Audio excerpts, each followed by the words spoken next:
દિવસે ને દિવસે રૂપાલા સામેનો વિવાદ વકરતો જાય છે ત્યારે સુરેન્દ્રનગરમાં રાજપૂત સમાજની સામે હવે કાઠી સમાજ પણ સમર્થનમાં જોડાયો છે અને નમો કમલમ ખાતે બંને સમાજના લોકો રૂપાલાની ટિકિટ રદ થાય તેવી માંગ સાથે રજૂઆત કરવા પહોંચ્યા હતા ત્યારે ક્ષત્રિય સમાજ દ્વારા જિલ્લા ભાજપ પ્રમુખને રૂપાલા અંગે લેખિતમાં ફરિયાદ પણ કરવામાં આવી છે અને સાથે જ રાજપૂત મહિલાઓ પર જે બળપ્રયોગ કરવામાં આવ્યો હતો તે અંગે પણ રજૂઆત કરવામાં આવી।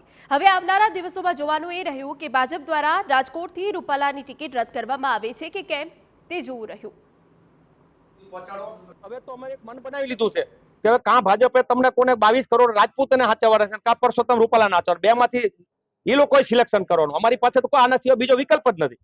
તો કોંગ્રેસને મત આપશે એવું થાય? અમે ગમે આપશું, ભાજપને નહીં આપી। ભાજપના વિરુદ્ધમાં જે પણ સક્ષમ પક્ષ હોય, સક્ષમ પાર્ટી હોય, સક્ષમ ઉમેદવાર હોય કે જીતની શક્યતા છે એને અમે ત્યાંથી આવવાને પણ આપશું કે ભાજપ જો અમારી માગણી નહીં આવે અને ભાજપને રાજપૂત સમાજની કોઈ જરૂર ન હોય, રાજપૂત સમાજની કોઈ લાગણી સાથે જો ભાજપને કઈ પ્રેમ ન હોય, અમારો ખાલી ઊંટિયા તરીકે ઉપયોગ કરવા ભાજપ માંગતા હોય તો એમને મંજૂર નથી। અમારી માન મર્યાદા છે એની ઉપર જે ઘા કરવામાં આવે છે તો અમે સરકારને રજૂઆત કરી છે કે આટલા દિવસથી ક્ષત્રિય સમાજનું જે આંદોલન ચાલુ છે તો અમે અમારા પૂર્વજોના અમને આપેલા ગુણ પ્રમાણે અમે એ આંદોલન કરી છે, લોકશાહી ઢબે આંદોલન કરી છે।